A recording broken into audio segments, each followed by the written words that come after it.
And welcome back. Yes, it's weird to see me here. I think this only happened like maybe once or twice where I've come back and we're on the cast together. We're all just chip and merry, but no, we do have some technical difficulties, so we're just waiting to hash those out. So you get to hear us have a bit of a podcast again. You know what? I've missed being part of the podcast. Welcome to the podcast. Me and Telly hang out here a fair bit when we have our pauses, and we just start yarning. We're like 5 minutes into the pause. Maybe this is a longer one. Maybe we can start riffing. We start talking about literally anything, but we're not at that stage yet. So let's try and dial it in. Let's talk about predictions, what we're expecting, what we're hoping blue side, and then if 10 minutes later we're still here, well, we can start talking about what color our socks are. I'm wearing my UGG boots again. Skimmy? Beautiful, mate.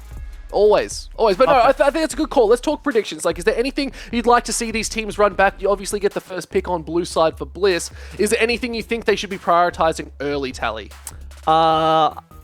I don't think there's anything in particular I want to see them prioritize. I want to see a different approach of, Violet Aldorica, obviously, much more comfortable in the 2v2. And instead of going for that, okay, we're going to build our lead, I would like to see Violet go for a scaling, like a greedy option, because, he's not going to get punished. I want to see stuff like the Jinx and the Aphelios come out of him. Even the Zeri, the champ who was, known not to be too good in the early game. But if Bliss want to win, Violet needs to be on something late game, and he needs to get to those, 2-3 items and carry these team fights, because I just don't think Ezreal's the pick for him. I think Ezreal's strong in the meta. I just feel like picking that first is just not the case. It's a 2-3, it's a drop answer to deal with the enemy comm. I just feel like, picking it first into the fact that, they pick Ivan, they pick Alistar, who just absorbs all this damage. It's hard to deal with. And I agree, like, if you look historically at some of the battles we had when the LCO first was first around, right? It was all those big battles between Peace and PGG, Violet up against Praetor. It was always the answer of, maybe Praetor's team would win super early on, but late game, you always knew that Violet would come in clutch, right? He was that late game scaler. He would get given literally every bit of farm, and he would,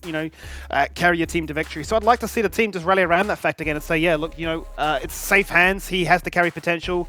Give him the cleanse, give him the flash. He's ready to rock and roll. So, yeah, I would be very surprised if they run it back with an Ezreal. I mean, certainly you can still do it, but you need other options elsewhere. Maybe Panther picks up a carry, for instance. I'd be very surprised if they were just to run it back with the exact same.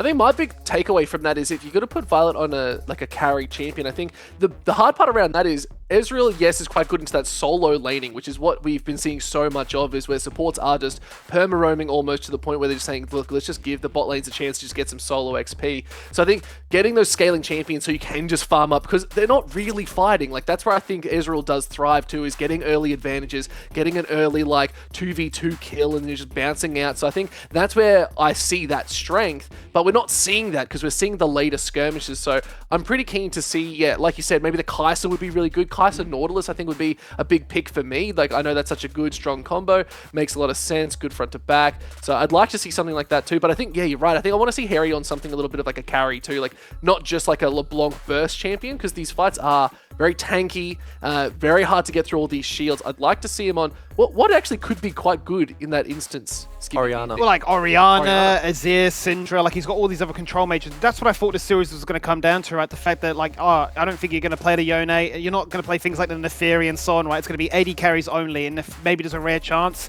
some of those mages that you can play in the bot lane that we've seen in the past, right? Like your Syndras and your Ziggs. But I really thought that was going to be the approach coming into this one. So I think the LB was great in isolation. He's just going to be kicking himself that it wasn't enough to get them into the mid game to close it all out. But I think if you then throw another curveball in and say, yeah, I'm playing Ori, yeah, I'm playing Azir, or whatever it may be, yeah, good luck now, because then that's when you got even more options, even more tools, and not a case of I need to distort in. Oh, I've been caught, guys. The Alistar has locked me in place. GG. Well, then, okay, so then it's a sort of almost a counterpoint as well, is we've seen Schönfire on Ground Zero so proficient at these AP junglers. And we know Kevy doesn't really particularly like the AP junglers, but is this something maybe they should be dabbling in? Sure. I mean, absolutely. I know that Kevy loves the AP when given an opportunity. Lilia, maybe a world in which Evelyn. That's a big cope. But look, let's see. Let's see what they do lock in. Have fun. Let's figure out what it is, because the adaptation was Ivan needs to go away. Cooking you be let through, but the Lucian, Tally, was that much of an issue? It deserves a ban. Okay, so yeah, this is still curious to me. Like, what's the point in banning 80 carries against this guy in the mid lane scheme? Because he's just going to pick the other one that is left up, and it's just going to be the Corki here. Maybe they want to force him onto this matchup, so he could get that Orianna angle, that is a pretty decent matchup for him in the mid lane, and that's what we really want to see from this team. Violet is now playing this champ who can function really well in the late game. He does have utility for that engage, and all of a sudden, you know, this is being left up, and if they do want to take that Corki away, deny that from Raze, he's going to go down the 80 carry pool scheme, and we might see something new come out of him. So what he could do, it's going to be the Ezreal to respond, the Maokai to be there, and an opportunity for these two teams to showcase. On the same side, the drafts will be completely reinvented. And I think it's a great way to open up this one, right? Whilst in the best of 3, you need to really keep your cards close to yourself and make sure that, hey, things are good. Bit of experimentation is quite nice at this stage here. So go for the Carfish, they'll lock in the Corki, and they'll say, look, we know how the scaling, you've got the scaling, who can scale better? Okay, so this is a new look for Bliss, right? We finally get to see Kevy playing those farming junglers. We know a very long time ago, the Kevlin meta, the Diana meta, you know, he was farming up on these really strong AP junglers, and now on that card, there's Harry on the Corki in the mid lane, but Raze, it just ban out 80 carries, guys. I'll pick the other one. You know, going for the Zeri in the mid lane. So we haven't seen this one yet, but we know how good he is at this champion. One of the people who played this one when it came out and became so well known for it in Oceania, and was a champion that a lot of people wanted to deny from him. So they are going for that Maokai, that front to back look, and with that Alistair being banned, see, they're removing the comfort from Antic this time, right? But this just might mean that Nolus gets through, which looks quite a bit better into the comp that Bliss prepared so far. Yeah, it certainly does. I'm curious to see if it were to get banned away. You'd imagine it would. It would be like the premier option for sure if we're trying to make these two supports get the counter pick option. But would they decide to go for that one here? And in that time, then it starts to ask the question, well, what supports are left if you're looking for those aggression? You know, you got the Rel we spoke about before. You've got the Fresh, for example, on top of that too. And then it starts to go down to a bit of a grey area where you've got like Blitzcrank and Time Kench. Yeah, so pretty much all supports are removed right now, and this is at the point where it's like, okay, Antic need an engage option, right? They are at range, they need to get in as soon as possible, whereas, you know, Bliss, they have options to go for stuff like the Braum, you know, maybe even some very unknown scaling picks in the bot lane, you know, in the Melio, as something a really good answer to deal with the Maokai, so they do have the chance to pick that if, you know, Bai in the top lane does play some meaty tank to really deal with the front lane by himself. Yeah, I'm curious. It's going to be the Gnar that comes out then from Zonus. Looks superb on this pick in game 1. Wants to run it back in game 2 and make sure that Bliss don't get too comfortable with their matchup into it. The Cassante let through, whether or not Biopemper then has to entertain that, or if he thinks, you know what, maybe it's my time to shine and play like an Aurelia or something along those lines. This is a Dr. Mundo matchup, Skimmy. Every time it's a Dr. Mundo matchup. This is a Dr. Mundo matchup if I've ever seen one. You know, they don't really need to go, and they have the range advantage, so he can play that Cleaver. He can play, you know, he can match the silent of the Gnar. You know, Gnar really doesn't have the DPS to kill him before he turns. No! They're boring, Skimmy, and they're just going to go for the OP So Cassante. close. Also, another really good frontliner here, but what is his 5P for Dracu going to be? Well, it's the 5P, actually. It's a really good question. Do they need more engage? You've got 2 already. That would feel like it's certainly enough. Perhaps in a Mumu, if you want another easy way to follow things up. They really don't want to go for engage. Blitzcrank would be a little bit bizarre. Maybe a Morgana, perhaps, if you want a little bit more lockdown from afar. Yeah, Bard, I suppose, same kind of idea, right? The stuns, the ability to rotate quicker. And that Tempered Fade, actually, a very unsung ability. How many times have we seen it in the past, right? Used to deny the Herald charge, but can be really game-breaking in a big team fight. I was thinking either the Soraka or the Bard here, just because, you know, into Braum, you do not want to play those melee champs. You don't want to, you know, Braum has no dive onto you, right? His main threat is when you dive onto him, he locks you down and you die. So you want to play these range champs who can, you know, poke him in lane like the Soraka or the Bard. Bard's really good into Braum because, you know, you can stun him up, you can run around the map. You know, it doesn't really... this matchup is kind of a very free lane for Bard and even Ezreal. So the fact that, you know, if you do remember when Bard was strong, he kind of got nerfed by Gale Force being in the game, right? Everyone having that free flash every minute and a half, but now all of a sudden Ashe, no Gale Force, no Ghost as that summoner spell, so without that flash, it's quite hard to deal with this one. And when we do see, you know, the Tempered Fate come out, the Maokai ult, the Ezreal ult, so much AoE going to be coming out onto Violet on this Ashe. Even Kevy, a potential target, but Harry, thankfully, does have that Valkyrie to be able to navigate what is going to happen, but I'm really curious about this mid lane matchup dynamic, Skimmy. Me too in particular, is how this is all going to play out, right? We've not seen a Zeri in the mid lane for a very, very long time. You would say that it lends its hand towards top and bot because of all the walls and terrains for that laser zap to connect on, and maybe once upon a time, very close to its release, when AP Zeri was the thing, you'd max the laser, you'd chunk them out, and you'd say, how on earth is this an AD carry as well? So let's see what Raze can deliver. The pressure and priority is still to make him as uncomfortable as possible.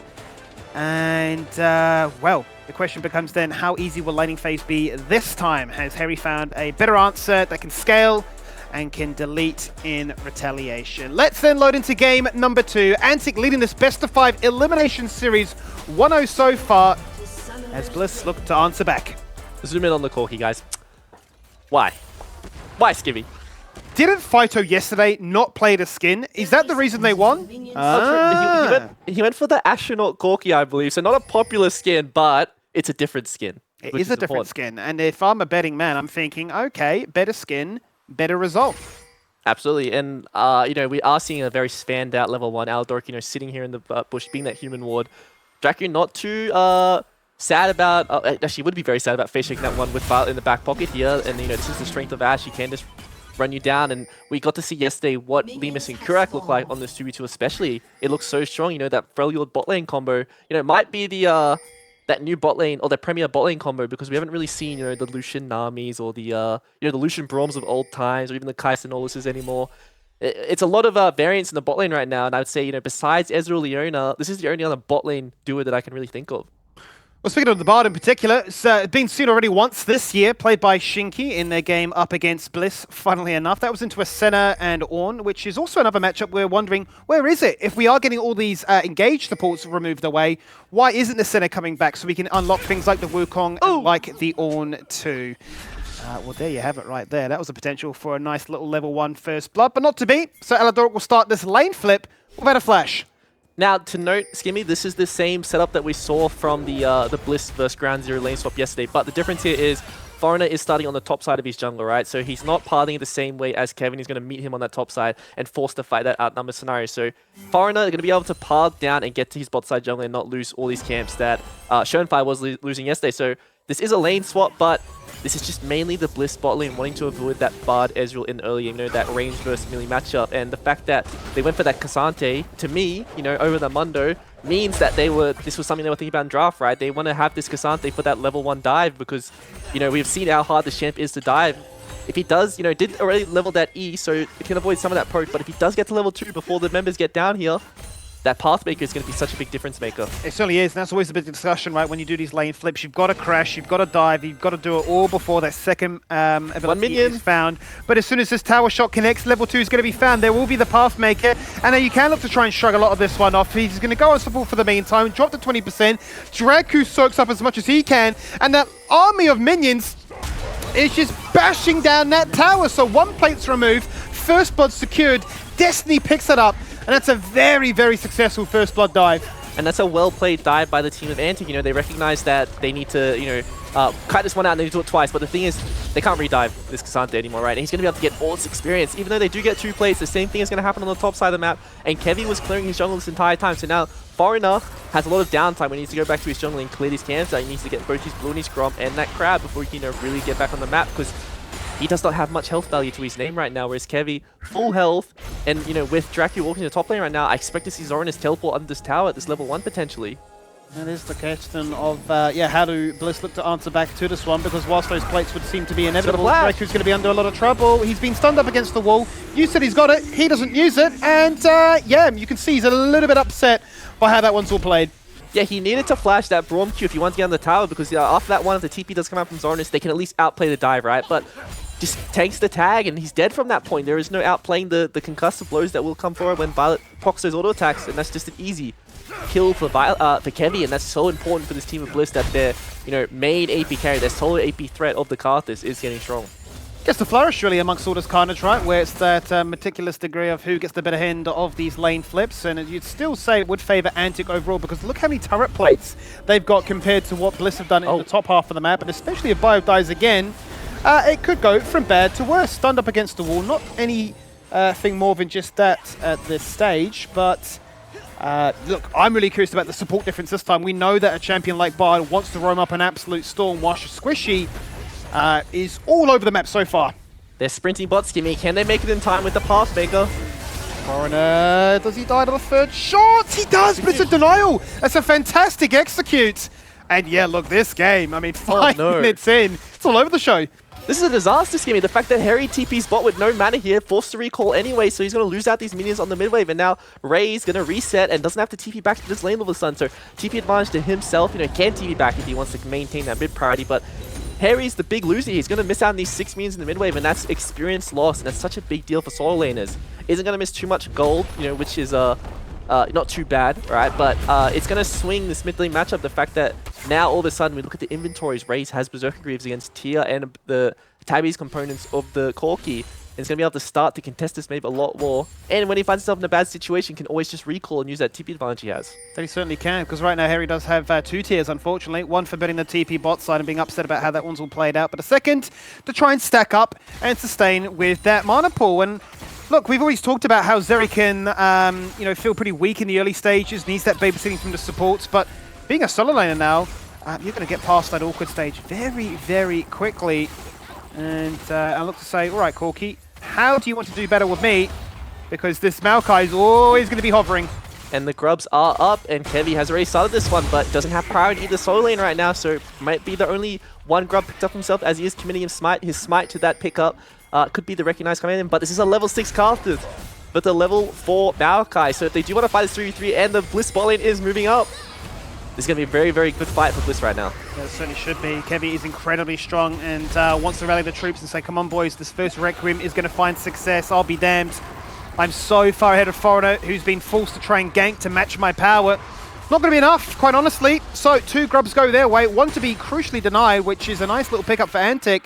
But Kevy's going to show no signs of slowing down, right? I've cleared my entire half of the jungle. I'm going to start stealing yours too. Yeah, and this might have been a mistake from Antic, right? You would think with the Bard, the priority they have on bot side from Destiny being so strong that they would have the priority to be able to walk up the river and have this Bard impact his team fights, but Dracu just wasn't here, but Bio finding that all in. Yeah, he certainly is finding that all in. The Requiem's going to get the kill confirmation. It's a really nice pickup then for Kevy, and a great stabilizing play for Bliss as a whole, because it felt like, based on how that lane flip was going against him, Antic would have the better early game start. And that's another kill for Kevy, and what a big deal for him on the jungler. He is so far ahead in experience and camped, and now with the 2 kills, there is no real, you know, way of dealing with this Karthus on the enemy team unless they go for that self-tempered fate to dodge out the Karthus ult. But you do not want to put yourself in a stasis in front of the enemy team, Skimmy. You certainly don't, no. I mean, if a tower dive happens, perhaps it's a cheap Zonias that you picked up at only level 6, but we've not found ourselves in a position just yet where Destiny or Draco have been threatened enough that they feel they need to hide underneath that one. Harry, despite how the TP went against them, has done a fantastic job of bringing the lane back in his favor. He's going to start to run out of mana very shortly, but with the fleet, he's able to harass the Zeri just a little bit more in these early stages. Yeah, and Raze can just base and commit the TP back to lane, but you see the arrow coming from base though, so can Harry finish him off? No, just a little bit more chip damage, but it almost feels like enough is done, right? Even without the kill, a little bit more time spent in lane, where you can favour the lane state more towards yourself. Ooh, Raze is staying. I think this might be a mistake. Harry has the cook in his inventory. Very scary scenario for him to be in here, so he is going to deny himself that wave, and it's going to base. This is on the counter wave though, so Harry not being able to push that one as fast as possible. Going to, you know, buy up, work towards his static shiv and TP back to lane and be in a much better position, but this is still Bliss winning this early game pretty convincingly, even though the gold is quite similar. Yeah, nicely done there by Draco to drag the wave away from tower range, make sure the Raze can pick up absolutely everything, so good guys support. You love to see that one, and I would imagine we would see the same build out of the Zeri that you'd get usually in the bot lane, right? The static shiv into the Runar's Hurricane, the water sprinkler build, if you will. So much wave clear, and probably the best position in the map to actually have it right in the mid lane to always have control. Yeah, absolutely. They always just have control from the mid lane when that one does come forward. It's hard to, you know, match the priority that is there, but Kevy once again going for the respawn against, but Foreigner on the other side of the map looking for ganks. There he is looking for ganks. He needs to try and find something. Aladoric soaks it up with the shield, make sure that Violet doesn't get locked in place and jumps to his safety, gets a little bit of extra mitigation. They flash to follow! Destiny. Oh, the true shot barrage. It was just enough for the end. And you'd think Destiny's honestly played Eddie Carry all his life. He's 3-0. Raze has watched this and takes out Violet as well. And the quick ability to rotate. I mean, who needs champions like Talia or Twisted Fate when you can just ice skate a Zeri? And there we go. That's going to be the double kill picked up, but at the same time that trade is happening on top side. Level 9 Karthus, almost 1 level per minute, Skimmy. He is extremely fed. They're going to look for this dive on his orange. Does not have that Narbar to really outplay this one. He's a very squishy champion, and this is 3 members. There are 3 members, double buff on the Karthus. Harry looking to try and pick up the killing blow. Viper to soak up the tower, and Kevy to get kill number 3 himself. And we've got a big battle right now, Tally, between 2 very fed carries. It's the Karthus versus the Ezreal. Yeah, and we've seen how well Destiny has done this champion, but Raze stays with this turret, gets all the plates, and he's going to be happy going down here. Recognize that he will get this one, but that is that static shift completed. He does have that level up orb as well. You know, he is running the rune where he does get the extra skill point at level 9, so that is a nice for him. He is on the boys very far ahead of Harry now, thanks to him finding all those tower plates. Only 1 kill, but almost 1,000 gold in the lead now. And with that tower being down, we're probably going to see the Ezreal in the mid wave getting priority because he's so strong, and Draco being freed up to impact this map now. And that feels like the big difference that keeps this game as close as it is, right? Because whilst Kevy is so far ahead, it's all the plates that Antic have managed to gather that have allowed them to keep this game state dead even. But the fact that both AD carries are at the top of the table does bode well for Antic fans if they want to try and make this one a 2-0. But certainly if you're after a Bliss result, you're really hoping that this Carthus can 1v9. Yeah, and I think that this is the point where, you know, Antic with laning phase ending is where they get to shine, right? I think their team play is fine, right? Because they do have so many role swaps, so we consider their laning phase their weakest point in the game. But at that point, the fact this Carthus is so strong right now is such a big deal. But he doesn't have a melee champ to enable him, but Ray's on that bot lane, might find himself that solo kill. I think he is. He's just going to simply run down Biopanther, who flashes away, but Ray's going to find the angle with the laser. It's going to be sidestepped, and thankfully for Bio, he gets let off the hook on this occasion. Bliss then going to take that opportunity to say, well, thankfully, no trade takes place on the map. 5 grubs won't be a possibility, because Antic snuck away 1. We'll have to settle for 4. Yeah, it's going to be the 4 grubs, so they do not find that double grub with the 5 voids that you would normally get, but still going to be happy with the 4. A lot of experience going over to Kevy in particular, and here's the win condition for this team. He needs to get, I think he needs to go for that really greedy option second, right? He can't go for something like a Zhonya's or the second burn item. I believe he needs to go for something like that death cap because he needs these carries on the side of Antic to die. I'm really curious as to how this mid-game's going to come to fruition because, yesterday, last game was all about Bliss smashing the early game but then fumbling the bag a fraction just when it came to the mid-game. But how do you kind of evaluate this one? Are you sort of more nervous to think, well, this Carthus is so strong so early on? Or are you more like, these double AD carry threats from Antic are really killing it so far? Well, you know, while Kevy is strong, there is no enabler on the side of Bliss besides the Asho, right? The only way that he can really impact this game is, you know, around his objectives with the ult to clean up these fights, or from his side lane is winning the 1v1s respectively, so he can, you know, impact the game with the Requiem. But if this is just going to be this map play, Carthus is quite a useless champion when it comes to running around the map and skirmishing, because he doesn't really offer anything besides damage, whereas, you know, you look at Bard, can throw that Tempered Fate onto a mobile champ like the Carthus, they can poke him out of the range of his Skittles, thanks to the Ezreal and, you know, the Maokai ult. And even though Foreigner only has the Lanus in his inventory and no boots and he's only level 8, he can still really impact and find these members for his really strong side laners. And we saw that Zoranus did fall down, but he's still going to win this 1v1 against Vi on the side lane. He certainly is, and you can see there a little bit of pressure being applied by Bliss to try and answer back in that mid-wave as the mid-game is well underway, it would seem. Lane deployments completely forgotten about now, and the ability to get all these extra plates before they fall on down in about 45 seconds. A true 1v1 taking place top side, but an unfair one! Oh my god, that arrow! You just love to see it! Literally every global chucked towards Raze, take the Zeri down.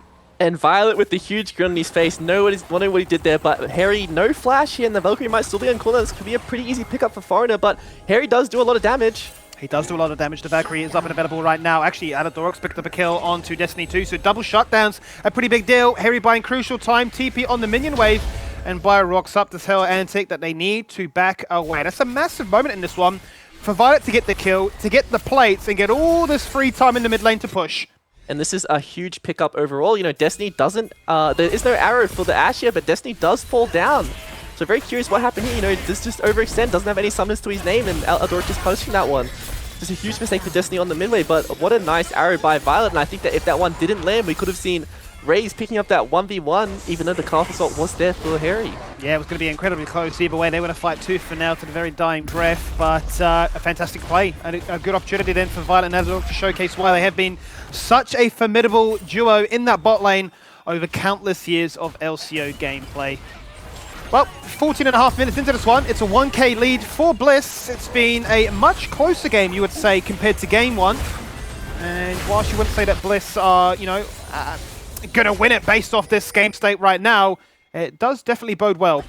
Yeah, it definitely does bode well. Bliss is sitting on a lot of components right now. We just see the Frozen Fist being completed for Bio, but, you know, Harry still doesn't have that Triforce yet, so he's not online, isn't as strong as he could be, but Bio playing very aggressive here, as he is on the weak side, could be a mistake.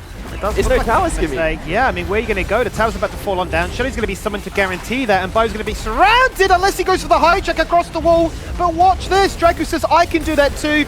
Magical Journey to follow. Ash Arrow just a little bit too late. And there's nobody there to punish. Kevy's just living his best life right now. Completely PvE gameplay.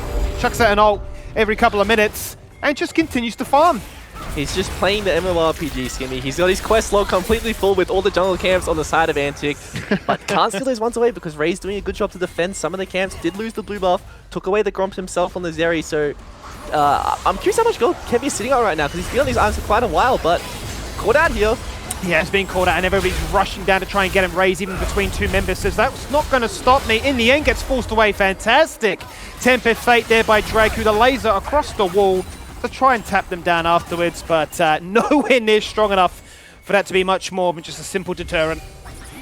Didn't have much gold to his inventory, just going to buy some components, going to obviously work towards that double burn, so deciding not to go for that huge AP item and like something like a Death Cap second, which is a luxury item, I would say, so didn't have enough gold to pick that one up. It's still a completely fine build to go for the double burn, obviously, right? Because he just wants to do as much in his team fight as possible. You know, Karthus with that E enabled running into the enemy team can do a lot of damage, and these burns do stack up and allow you to do the same amount of damage, but still, once again, we see Antic with the silent priority, right? Because you would think with this Karthus, they have a lot more pressure on the silence, but even in that fight we saw before between Raze and Harry, it was still extremely close, and this Requiem isn't doing that insane amount of damage yet. Not just yet, and I think also to that same conversation about side lane pressure, Draco has opted for the Warmog's Rush with the Boots of Swiftness. Can have a lot of mobility, right? Not to mention just how much innately is built into Bard's kit. Might be people out there thinking, but where's the locket? Where's the locket? But I think individually he's saying, my pressure should be enough to act as that second jungler, to always be somewhere to respond. Yeah, there's definitely, you know, boons to both, right? Locket obviously extremely good to Karthus and probably the ideal item to build this game, but I can see the, you know, Warmogs enables their playstyle. They want to move around the map as much as possible and pick these members out, because obviously in the 5v5 it is much harder to, you know, win. Like the front to back, that's where Braum gets to shine, that's where, you know, the Cassante creates space for the Corki and Ash to do damage, but when Antic are running around the map, they have the, you know, the Bard and the Maokai to get the picks on pretty much every single champion is a potential pick for the enemy team, you know, minus the Cassante, who's quite hard to kill. Yeah, it does take a few members to try and lock them on down. Seeing the Iceborne Gauntlet, Bramble Vest coming out second is going to really look to shrug off the majority of any kind of Antic damage, given it's going to be the solo AP out of a very underfed Maokai. But Draco's just going to remind Harry, look, I can gank you any given moment, don't get too comfortable in that top lane, but cops an arrow, and then Harry says, well, that's my time to shine. Answers back, Draco is looking to try and run away, and unfortunately into the waiting arms as Violet receives them. Another really nice, what is with these 80 carries here? I mean, we get some Australian snipers out on every single day. We do. The Ashe is a bit powerful, even though you would say in this meta, it's not like the ideal pick, it's just a champion competitor who's really strong, you know, as I talked about the utility from the Hawk shot and the Enchanted Crystal Arrow, you know, the extra vision control plus the engage, but an insane amount of pings going down right now, Skivvy, so might see some action. Yeah, I think we are. I mean, it's fiercely pinging on either side, right? It's not just one team saying we need to make something happen. It is Violet locking it down in the mid lane and not falling down as a result. It's Harry taking a tower in the top half of the map to even the map state at 2 towers for 2.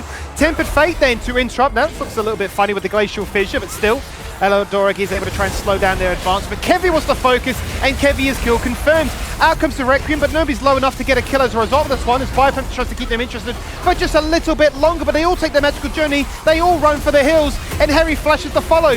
Biopemper takes one, the Phosphorus Bomb not there to get a second, but Bio does get that, there is the third for the Rocket, and there's Violet also picking up a kill. 4 members only dying for that of a Karthus. That bait of being a very fed AP mage does prove to bite them in the end. Yeah, it absolutely did, and that was the, you know, that's what the Antic want to do, right? They want to group up, they want to find these picks, and they do find carry without flash, but unfortunately, even though it did take him down, that Requiem does quite a bit of damage, and they were unable to get to the wall in time to find that exit with the, you know, the portals. So we see in the replay, this is what Bard wants to do, use that Tempered Fate, pick out Kevy, and they use the Malkail to lock him down, but so much damage comes out, and the TP from Harry means that when these members, you know, get caught before they get to the wall, from Bio just, you know, splitting them up, with the all-out, with Harry flashing and finding the cleanup, it just wasn't enough to get out in the end. It just almost felt like a bit of a mobility dip from Bliss on that occasion, right? Whilst they all scurried towards that magical journey, Bio snipes one away, forces out summoners, forces out a little bit of panic, and has the mobility in the all-out form, right? Just to dash across the wall and follow the Zeri, follow the Ezreal, and their little luxury of what makes their champion so strong is no longer. Yeah, and we do see Raze TPing to the bot side of the map. Zornis does have his own TP, is building up that Narbar, so I think we're going to see another fight on this Dragon, Skimmy. The main thing when you versus Karthus is that ulti is quite a long cooldown, right? We still see that is not off cooldown, so you do recognize that if you're an Antic player right now, we could see the potential contest on this Dragon, but the members are quite split, and I think this one is just going to go over, and it could just be the fight for afterwards and not the Dragon. That seems to be the case right now. Smart secures it there by Kevy. Second Dragon going the way of Bliss, as it will be that Chemtech Soul, as we've already seen. But this is this big battle as the game continues to fluctuate back and forth we go. Who's in the better position right now? And as it stands, it's Bliss thinking, well, this is the Baron on spawn. We're not going to rush it just yet. We know we're strong, but we much rather keep these side lanes in check. They were looking, they did want to look for the arrow, but this could be the arrow going towards the mid lane instead. But Harry does need to answer that side wave, he does not have TP, so Antic might recognize, okay, this is when we want to go, we want to use that Tempered Fate, but Bliss respecting, you know, as they should, not overstepping this time like we saw last game. So they are improving on what really lost them that game last time. But I think the main thing we're seeing from Antic is the fact they are spamming these side lanes up as much as possible. And Zornis is always finding a priority on that weak side when Bliss are putting priority towards him. And Raze is just farming up a Storm, but at the same time, so is Harry. And I just think Corki's inventory overall is just a lot more powerful than Zeri's right now. You'd imagine so, right? I mean, whilst we can bring highlight to the build that Raze is going for and how much control it offers them on the map to push out a wave and not overexert yourself in the process, it's Bio to catch it, it's Karthus to always be there to threaten with the double item spike of the Leandries and the Blackfire Torch, and Harry to say, well, you had me in game one, boys. I was incredibly fed as the LeBlanc. It wasn't enough, but now I'm on a Corki, the most meta champion of them all, and if I'm keeping pace with you in the Zeri, it's much easier for me to output my damage compared to you. Yeah, and I think that it's going to come down to the you know, ease of damage. You know, I talk about ease of execution, but ease of damage is also really important. Karthus, press R, lands on every single member on the team. You know, Corki Rockets, the fact they have set up from Brom if they do go in, but this is the Baron being started because there is no real face checker on the enemy team. Foreigner is so squishy. You know, he's a phase rush AP Maokai, so besides the ults, which does miss Skimmy, it's quite hard for Antic to get in. Really nice fancy feet there from Drake, who did not be isolated on that occasion. That goes another ultimate. That one's not to connect, but this one does. Glacial Fisher forces Foreigner to back away with a flash of his own. Cops a rocket, and it says, uh-oh, I wish I had that Tempered Fate now. Not lethal, but dangerously low. And that is all that Bliss needed to say, back to Baron. Pocket summon a heal for Draco there to keep Foreigner alive, but they're going to go back to Baron, and they're all full. Foreigner is on 2 health. All he can do is throw out this ulti and hope for a flash steal over the wall, but there is vision there. Certainly is vision there. It would be an absolute gamble if Bliss would allow this one to go unchecked. Nature's Grasp to lock them in place for the meantime. Look at the damage from Raze! The lightning crash really is true to its name and absolutely obliterates them. Bio takes them across the wall, removes them from the fight. The Baron down to 1800. The Baron spit alone is doing too much. And Aladoric steals it with a basic ability. I do not believe it. Oh my gosh. It's only going to be a few members that retain the Baron, but Aladoric, clutch factor.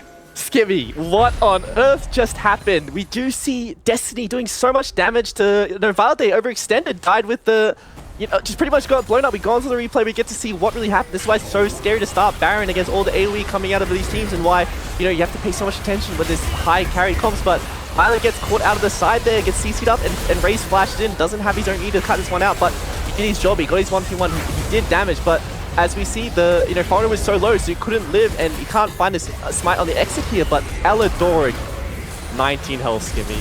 19 health. I saw 7 HP, I saw 19 HP, I saw a Brom that says, oh, it'll be rude not to. And I mean, that that might be just second to the 1 HP Drake. Oh my, I was gonna say, if no one, I saw that Baron sitting on lethal for quite a long time, but then I saw, oh yeah, both junglers are dead. Like, who's gonna get this one? My oh my, what a way to try and actually really put that one down to the wire. We talk about burger flips, that might be the closest of it all. 3 members of the Baron, they've got a minute and a half just over to utilize that one, and that might be the ticket that Bliss truly needed to get back into the series. It's been an incredibly close game. 25 minutes in, they will now get themselves a 5k lead. They're going to hope to achieve even more. Yeah, they're going to absolutely hope to achieve even more, and I think with this Baron, they're going to break his in. But we see trading happening on the map right now. You know, Raze on that top lane, but Harry is rotating on him. Level 16 Corki with that Requiem.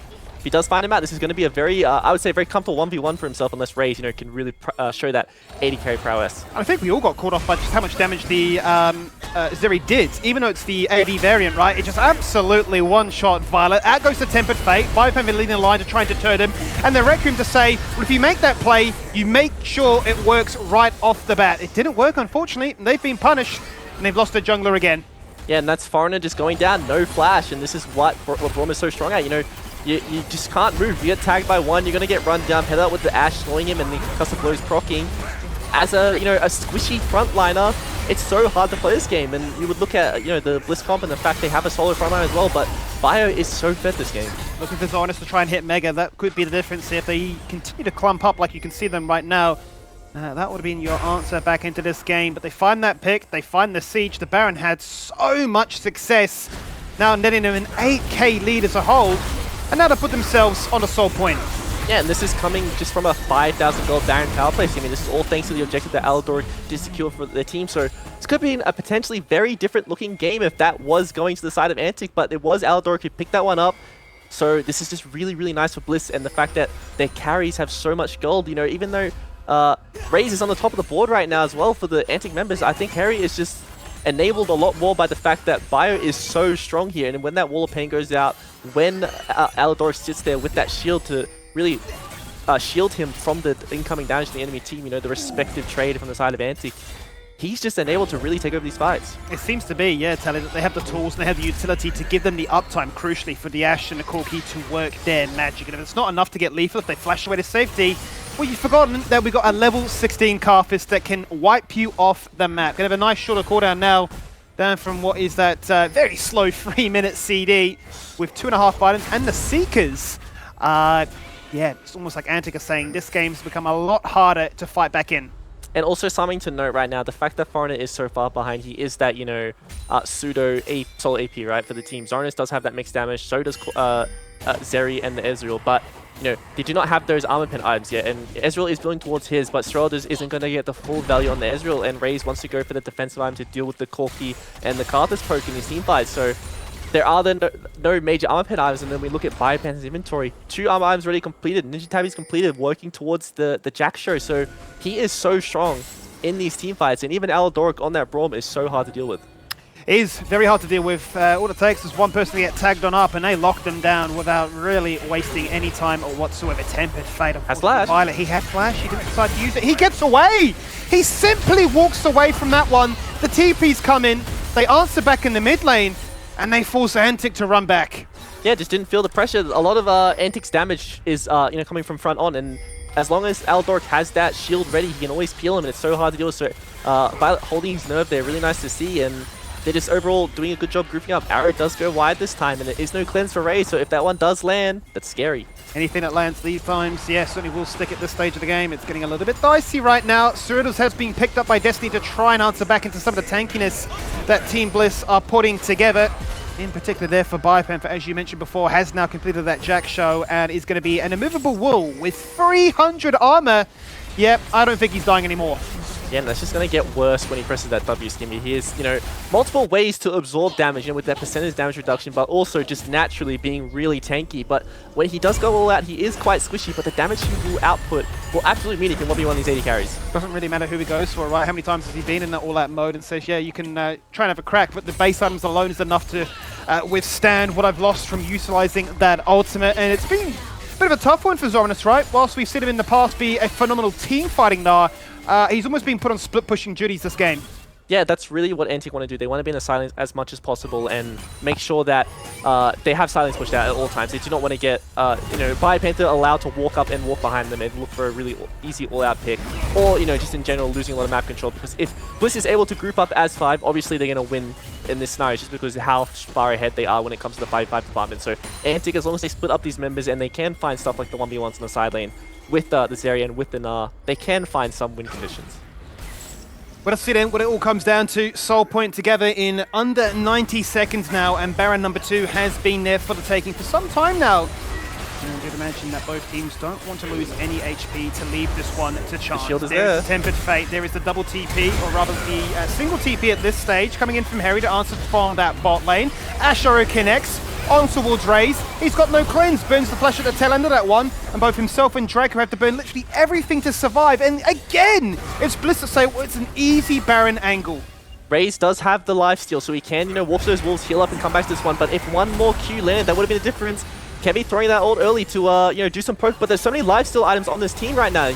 And I think this is going to come down to that secure, and Maokai is so good at getting his objectives, Skimmy. And Fauna to secure it. Can he get the Bramble Smash? Can he get the kill? Can he get denied? He does get denied. The Baron is low. The Baron is going to be picked up this time by a smite off Kevy, and Zonas against the wall tries to do it all on his own. It's not enough. They stand, they deliver. Violet gets a double. He's level 16 now, and they just keep pressing W. That's what they're going to find as the outcome to this team fight, as Antic run the wrong direction to try and proxy the wave and buy themselves some crucial seconds waiting for respawns.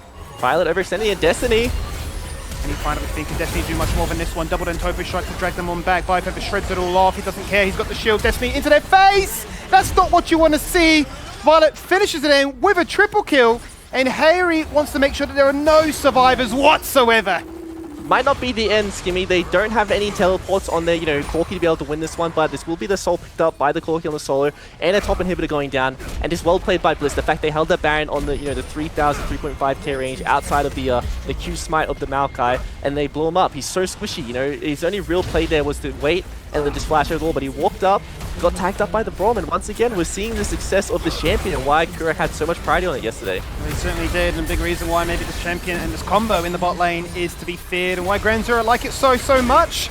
Out goes the Nature's Grasp then. 2 inhibitors have been lost on this Baron siege with another minute and a half to go. They got ample time to lock Antic in places. The Temper Fate hits absolutely nothing, just turns the golden ground on which Bliss get to walk on. So make them pretty happy about how this game 2 has panned on out. Raze rushing to the fountain, but denied by the Requiem. And with an exposed Nexus soon to come, empowered cannon minions there to bolster. This is Bliss looking to answer back in this best of 5 series and tie things up at 1-1. And this is what we asked for, Skimmy. We wanted Bliss to pick more scaling. They went for that early game approach in the first game and it didn't work this time.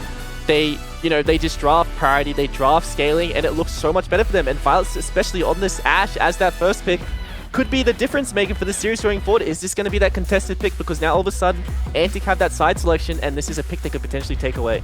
That certainly does become the discussion going forward, right? What is this bot lane meta looking like? Is it all about these hyper carries? Is it all about the utility, more so than anything? And what does this mid lane matchup look like in particular? We saw Azeri, it certainly, met the bill, but to go into the Corki, which is strong for a reason, there was no matchup in the end. As mentioned before, it's a best of 5 with both teams vying for a chance to fly overseas to the PCS playoffs in Taiwan. And at the break, we're all tied up.